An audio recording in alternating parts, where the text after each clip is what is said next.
বাঘৰ যেতিয়া পত্নী হৈছা তুমি বাঘিনী হ'ব লাগিব আৰু তুমি চাবা তোমাক সকলোৱে এনেকৈ মৰম দি ৰাখিব।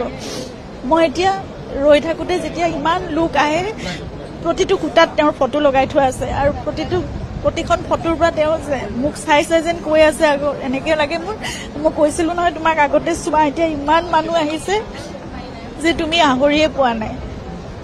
গতিকে মোক সেইখিনি শক্তি তেওঁ দি যাব। মই জানো তেওঁ এজন ঈশ্বৰ পুৰুষ আছিল। মইহে চাগে অকল মানে আমি চাগে ভাবিছিলোঁ এজন মানৱ মোৰ স্বামী হৈ আছে, পৰিয়ালৰ এজন হৈ আছে, এজন শিল্পী হৈ আছে, কিন্তু তেওঁ এজন এতিয়া ঈশ্বৰ পুৰুষ। মই জানো মোৰ প্ৰতিটো খোজ বাট মোক তেওঁ পোহৰাই লৈ যাব। মই সদায় তেওঁকে প্ৰাৰ্থনা কৰোঁ।